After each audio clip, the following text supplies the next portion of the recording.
చిత్రవతకు స్వాగతం మిత్రులారా. ఈరోజు వాయిదాలోనండి కాపురం చేయటం ఇష్టం లేనప్పుడు పెళ్ళి ఎందుకు చేసుకుంటున్నట్టు ఈ టాపిక్ మీద మాట్లాడుకుందామండి. కొంచెం కష్టమే మాట్లాడడం. ఎవరన్నా సున్నిత మనస్కులు ఉంటే ఇక్కడతో ఆపేయండి. అంటే సున్నిత మనస్కులు ఎవరు మన వరకు రారు అనుకోండి, ఒకవేళ ఉంటే ఆపేయండి. సో ఆంధ్రాకి చెందిన ఒక అమ్మాయి అబ్బాయి, రెండు ఫ్యామిలీస్. అబ్బాయి వాళ్ళ ఫ్యామిలీ బాగా మంచి జమాజట్టి లాంటి family, like Benz circle family అనుకోవాలి. అబ్బాయి సాఫ్ట్వేర్ ఇంజనీరు, వేరే దేశంలో ఉన్నాడు. అమ్మాయి ఇక్కడే ఉంటుంది, తను ఇక్కడ జాబ్ చేసుకుంటుంది. పెళ్లి సంబంధం వచ్చినప్పుడు వాళ్ళిద్దరూ కూడా ఫోన్లో మాట్లాడుకున్నారండి. I mean it was just video call అన్నట్టు. సో ఒకరికొకరు నచ్చారు. అబ్బాయికి సెలవులు ఎక్కువ దొరకవు కాబట్టి అప్పటికప్పుడు ముహూర్తం పెట్టి పెళ్లి చేసేశారు. పెళ్ళైంది, మర్నాడు తెల్లవారుజామున లేచి సత్యనారాయణమూర్తి వ్రతం అన్నారు. ఆ వెంటనే తిరుపతి ప్రయాణం, అన్నీ బాగానే అయ్యాయి. అమ్మాయికి సిగ్గు ఎక్కువ, అబ్బాయికి సిగ్గు ఏకంగా మొగ్గలేసేస్తుంది. సో అసలు ఒకరితో ఒకరు మాట్లాడుకోవడం లేదు, తెగ సిగ్గుపడిపోతున్నారు. సో తిరుపతి నుంచి వచ్చిన తర్వాత ఒక 2 రోజులకి ఏదో ముహూర్తం చూసి ఫస్ట్ నైట్ ఏదో అరేంజ్ చేశారంటే, ఆ రోజు అబ్బాయి గారు లోపలికి వచ్చిన వెంటనే అసలు ఇండియా వచ్చిన తర్వాత ఒక్క క్షణం కూడా తీరిక దొరకలేదు, బాగా అలసిపోయానని చెప్పి పడుకుందాం అన్నారు. మీకు అర్థమై ఉంటుంది. సో ఇద్దరు తనివి తీరా నిద్రపోయారు. ఏంటి, ఫస్ట్ నైట్ రోజున బాగుంది. సరే, పెళ్ళైన కొత్త, ఇద్దరికి సిగ్గు మొహమాటం, ఏదో పానకం చెప్తున్నారు, అంతా బాగానే ఉంది. ఆ తర్వాత ఇంకేదో కారణం, ఆ వారం రోజులు అంటే దాదాపు ఆయన పెళ్ళి అయిన తర్వాత ఆయన పనిచేస్తున్న దేశం వెళ్ళిపోవడానికి ఇక్కడ ఒక వారం 10 రోజుల పాటు ఉన్నారు. ఆ వారం 10 రోజులు కూడా ఏవేవో కారణాలు చెప్పారు. రోజు ఒకటి కొనడం మర్చిపోయానని, ఏదో ఇక I cannot talk about it. వినడానికి అంత బాగలేదు, మీరే అర్థం చేసుకోండి. పెళ్ళి అయిన ఒక 10 రోజుల తర్వాత అబ్బాయి తిరిగి విదేశం వెళ్ళిపోయాడు. ఆ అమ్మాయికి వీసా అది చేసి ఆమె ఎక్కడికి వెళ్ళేటప్పటికి ఒక 4 నెలల టైం పట్టింది. ఈ 4 నెలలు కూడా వాళ్ళిద్దరి మధ్యన పెద్దగా మాటలు లేవు. అంటే వీసా డాక్యుమెంటేషన్ కోసం, అపాయింట్మెంట్ కోసం అఫీషియల్ డిస్కషన్ నడిచింది తప్ప భార్యాభర్తల మధ్యలో మాట్లాడుకున్నట్టు కమ్యూనికేషన్ ఏ విధంగా లేదు. ఒక రకమైన కన్ఫ్యూజన్ అమ్మాయికి, ఇలాగే ఉంటుందేమో, పెళ్ళాక కొన్నాళ్ళు టైం పడుతుందేమో మాట్లాడడానికి, ఫ్రీగా ఉండడానికి, కంఫర్ట్ జోన్ క్రియేట్ అవ్వడానికి అని డౌట్. సరే, అదే అప్పుడే సెట్ అవుతుందిలా అనుకుంది. వీసా వచ్చింది, ఒక మంచి రోజు చూసి టికెట్ తీసుకుని అమ్మాయి భర్త ఉన్న దేశం వెళ్ళింది. అక్కడికి వెళ్ళిన తర్వాత అదొక విచిత్రమైన పరిస్థితి. పొద్దున్నే ఆయన ఆఫీస్కి వెళ్ళిపోతున్నాడు, సాయంత్రం లేట్గా వస్తున్నాడు. ఇంటికి వచ్చి తన గదిలోకి వెళ్ళి తలుపేసేసుకుని పడుకుంటున్నాడు ఆయన. ఏదో తేడాగా ఉంది. రైట్? కనీసం మాట్లాడాలి కదా. ఏం చేస్తున్నావు, ఒక్కదానివే పొద్దున్న నుంచి ఇంట్లో ఒక్కదానివే ఉంటున్నావు, భోజనం చేసావా లేదా ఇవాళ, రైట్? అసలు మధ్యాహ్నానికే పోతావు అనుకున్నాను, ఇంతసేపు ఎలా బతుకున్నావు, ఏదో ఒకటి మాట్లాడాలి కదా. ఏమీ లేవు. ఆమెకి ఫస్ట్ షాక్ ఎప్పుడంటే అండి, ఆమె వెళ్ళిన ఫస్ట్ ఫ్రైడే, ఓకే, ఆమె ఆ దేశంలో దిగిన తర్వాత వచ్చిన ఫస్ట్ ఫ్రైడే రోజు, ఫ్రైడే ఈవినింగ్ కంగారుగా 5 గంటలకల్లా ఇంటికి వచ్చి, నేను అర్జెంటుగా మా ఫ్రెండ్స్ రూమ్కి వెళ్తున్నాను, మళ్ళీ రేపు వచ్చేస్తాను, వచ్చాక చెప్తాను ఎందుకు అని చెప్పి ఆయన వెళ్ళిపోయాడు. ఈవిడ రియాక్ట్ అయ్యేలోపు ఆయన వెళ్ళిపోయాడు. గురుడు మళ్ళీ మండే మార్నింగ్ అంటే సోమవారం పొద్దున్న వచ్చి ఫ్రెష్ అయ్యి బయలుదేరి ఆఫీస్కి వెళ్ళిపోయాడు. 2 వారాలు చూసింది అట్లా ఆవిడ. ప్రతి వారం ఇదే, పొద్దున్న వస్తున్నాడు, పొద్దున్న వెళ్తున్నాడు, సాయంత్రం వస్తున్నాడు, రూమ్లో పడుకుంటున్నాడు, ఫ్రైడే వస్తే ఫ్రెండ్స్ రూమ్కి వెళ్ళిపోతున్నాడు. ఒకరోజు ఆయన కూర్చోబెట్టి, ఆఫీస్కి వెళ్ళే టైంకి కూర్చోబెట్టి కార్ కీస్ దాచేసిందట ఆవిడ. కీస్ దాచేసి కూర్చోబెట్టి, ఎందుకు ఇలా చేస్తున్నారు, ఏదన్నా ప్రాబ్లం ఉందా అని అడిగేసింది. అక్కడ మాట పెరిగింది. కోపగించి ఆయన ఇంట్లోంచి వెళ్ళిపోయాడు. ఇంట్లోంచి ఎక్కడికో వెళ్ళిపోయాడు. అక్కడికి వెళ్ళాడు తెలియదు. 3-4 రోజులు కనబడలేదు, ఫోన్ కూడా దొరకలా. ఆమె ఇండియా ఫోన్ చేసి వాళ్ళ పేరెంట్స్కి, అబ్బాయి వాళ్ళ పేరెంట్స్కి తనకు కనబడట్లేదు, ఇంటికి రావట్లేదు అని చాలా పెద్ద పెంట అయిందండి. అలా మొదలైందండి. తనకి ఏదైనా మెడికల్ కండిషన్ ఉందా, హెల్త్ ఇష్యూ ఉందా అని చెప్పిన అడిగడానికి సమాధానం లేదు. పోనీ డాక్టర్ని కలుద్దామా అంటే రానంటాడు. పోనీ ఎవరన్నా వేరే అమ్మాయితో ప్రేమ, పానకం, బెడద కింద పప్పు ఏమైనా ఉందా అంటే లేదంటాడు. దేనికి సమాధానం లేదు. పోనీ ఇలా ఉండటం నా వల్ల కాదు, విడిపోదామా అంటే సరే వెంటనే ఎస్ విడిపోదాం అన్నాడు. వాళ్ళు అక్కడే అదే దేశంలో డివోర్స్ అప్లై చేసి వెంటనే విడిపోయారండి. సో వాళ్ళు పెళ్ళైన 6 నెలలకి జంట విడిపోయిందండి.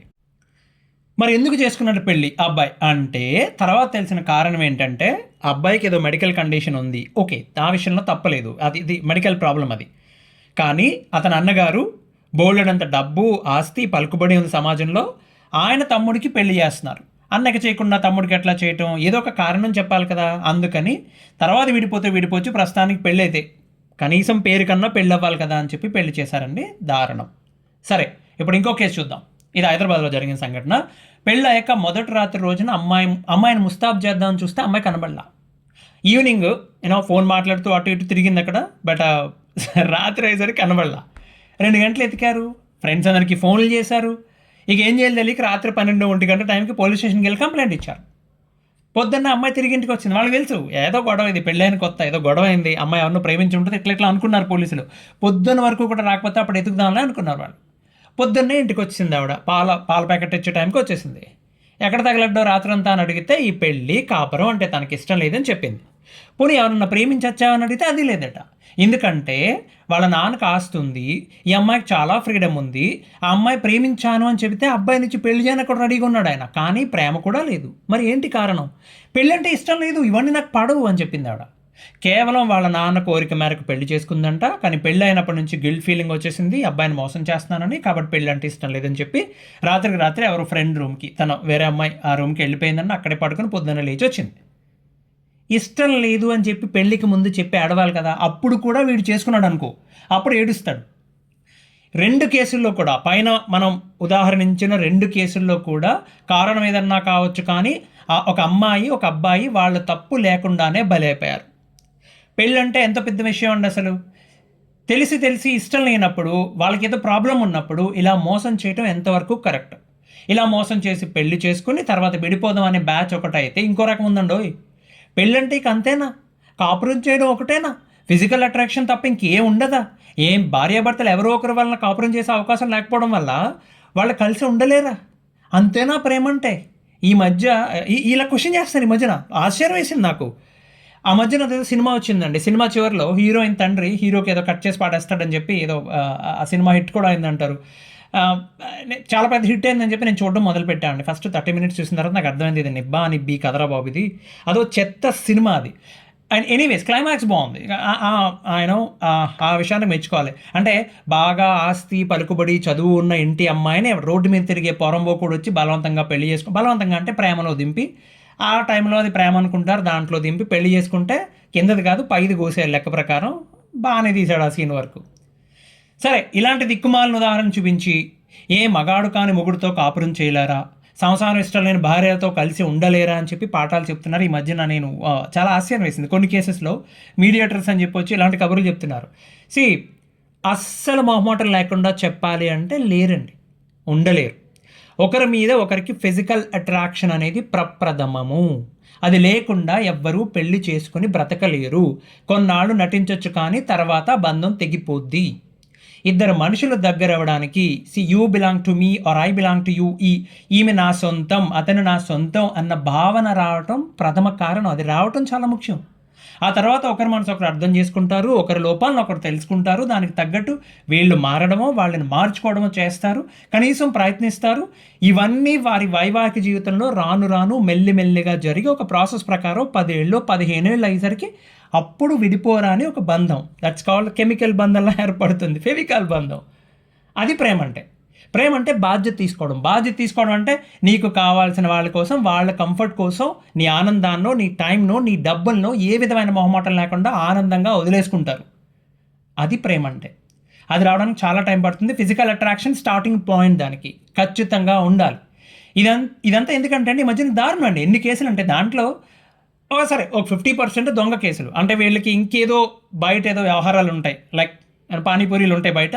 ఆ పానీపూరిని చూసుకుని నేను మగవాడు కాదు, వాడికి ఆయన కాపురం చేయడం చేత కాదు, ఇలా దిక్మాలని విచిత్రమైన కేసులు వేస్తున్నారు. అవి ఫాల్స్, అవి తేలిపోతాయి. ఎందుకంటే మెడికల్ సర్టిఫికేట్ వారు ప్రొడ్యూస్ చేసిన వెంటనే తేలిపోతాయి, రైట్? సో అట్లాగే అమ్మాయిలు కూడా కొంతమంది, నాకు అసలు కాపురం చేయడం ఇష్టం లేదు, అసలు వ్యాక్ కొనవు. ఓకే, అంత వ్యాక్ అన్నప్పుడు ఎందుకు చేసుకున్నావు అమ్మ పెళ్ళి? నువ్వు ఉన్నారండి ఇట్లాంటి వాళ్ళు. కొన్ని కేసులు చూస్తే ఆశ్చర్యపోతారు. ఒకవేళ ఇలాంటి పరిస్థితి ఎవరి లైఫ్లో ఉన్నా, మీకు తెలిసిన వాళ్ళ లైఫ్లో ఆర్ మీ లైఫ్లోనే ఉంటే గనక, అవతల వాళ్ళ ఫిజికల్ ఇంటిమెసీ ఆర్ ఫిజికల్ రిలేషన్కి ఇష్టం లేదు అన్నారు, లేదా తప్పించుకుని తిరుగుతున్నారు, అలాంటప్పుడు మీకున్న బెస్ట్ పాత్ ఏంటో చూద్దామండి. కూర్చోబెట్టి ఫస్ట్ నిజం తెలుసుకోవడానికి ప్రయత్నించండి. 2 కారణాలు అయి ఉండొచ్చు. వాళ్ళకి ఇంకొక వ్యక్తితో ప్రేమో పులిహారో ఏదో ఉండొచ్చు, దానివల్ల మీతో కలిసి ఉండటం ఇష్టం లేదని చెప్తున్నారు. లేదా వాళ్ళకి ఏదైనా మెడికల్ కండిషన్ ఉండొచ్చు. ఈ రెండిట్లో ఏది కారణమైనా సరే ముందు నిజం ఏంటి అని మీకు తెలియాలి. అది చాలా ముఖ్యం అండి. తర్వాత చాలా పెద్ద ప్రెషర్ ఫీల్ అవుతారు ఇద్దరు. నిజం తెలుసుకోకుండా అలా సంవత్సరాల తరబడి కాపురం చేసేస్తూ ఉంటారు కొంతమంది అండి. అలాంటప్పుడు చాలా ఇబ్బంది అవుతుంది. ముందు నిజం తెలుసుకోండి. సో తర్వాత మీకు తొందరగా నిర్ణయం తీసుకోవడం ఇష్టం లేదు, లేకపోతే మీ పార్ట్నర్ని మీకు బాగా ఇష్టపడి పెళ్లి చేసుకున్నారు, టైం ఇవ్వండి, డాక్టర్ని కలవండి, సొల్యూషన్ ఏంటని అడగండి, వెతకండి. కంప్లీట్గా ఇద్దరూ కలిసి అవతల పక్క వాళ్ళు ఒప్పుకుని ముందుకు వచ్చినప్పుడు కలిసి ప్రయత్నం చేయండి, మీ ఇష్టం. అది కూడా కాదు, సరే కలిసి ఉండే సమస్య లేదు అనుకుంటే ఒక అడ్వకేట్ని కలిసి మ్యారేజ్ని వాయిడ్ అంటారు, నల్లిఫై చేయమని చెప్పి, అన్యుల్మెంట్ ఆఫ్ మ్యారేజ్ అని చెప్పి, అంటే బాబు తెలియక చేసుకున్నాను రా నాయన, పలానా కారణం, కొన్ని కారణాలు ఉన్నాయి, చాలా సివియర్ ఇష్యూస్, ఇట్లాగా కాపురం చేయడం, వాళ్ళకి ఏమైనా మెడికల్ కండిషన్ ఉంది, లేకపోతే మీతో కాపురం చేయడం వాళ్ళకి ఇష్టం లేదు, ఆర్ మీరు నచ్చలేదు వాళ్ళకి. కొంతమంది మొహమాటం లేకుండా చెప్తున్నారు. మొన్న నాకు అమ్మాయి ఆ పదం వాడకూడదేమో, అమ్మాయి చనిపోయింది కదా, రైట్. వాడు పదే ఎంగేజ్మెంట్ అయిన తర్వాత ఒక డాక్టర్ కేసు అనుకుంటా, నాకు నువ్వు నచ్చలేదు, నువ్వు అసలు అదేం ముక్కు, ఆ ముక్కలు, అరే నీ ముక్కు నచ్చకపోతే చెప్పరా బాబు, పెళ్లి క్యాన్సిల్ చేసుకుంటే అయిపోద్ది కదా. రోజు ఆమెకు ఫోన్ చేసి నువ్వు నాకు నచ్చలేదు, అదేమందాం అసలు, వేరే అమ్మాయి ఎంత బాగుంటుందో తెలుసా, ఇట్లా అంటూ ఉంటా. ఆమె ఏం చేయాలి తెలియక చనిపోయింది.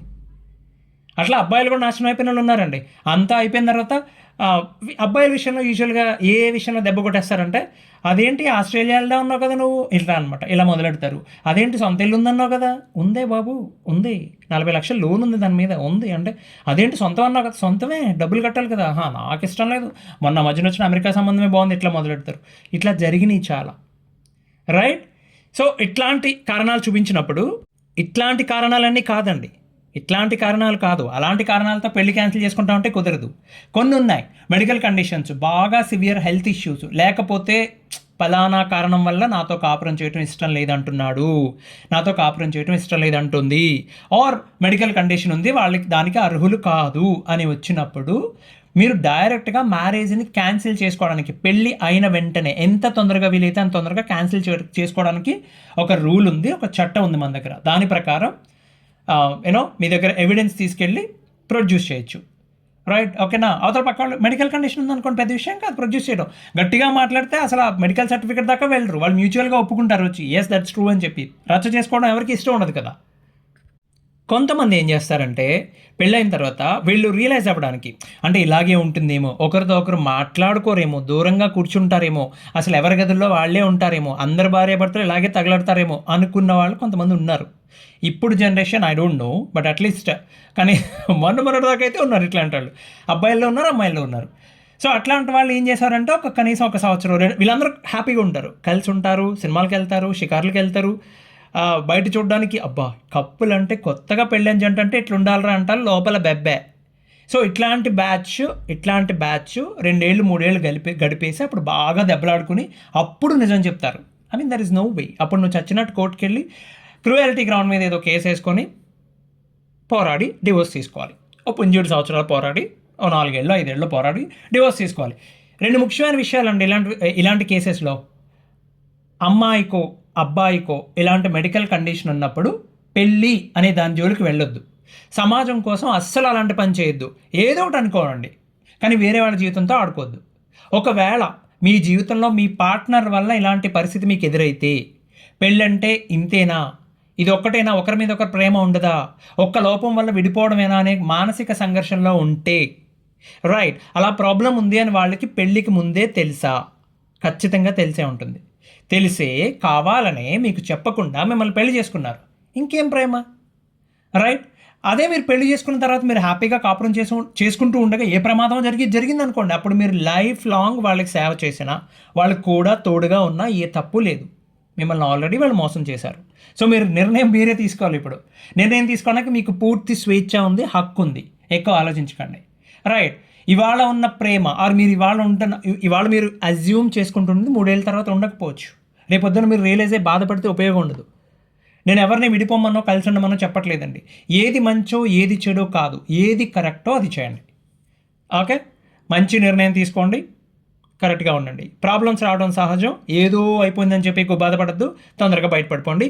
వచ్చే వాయిదాలో మళ్ళీ కలుద్దాం. అంతవరకు సెలవు, ధన్యవాదాలు.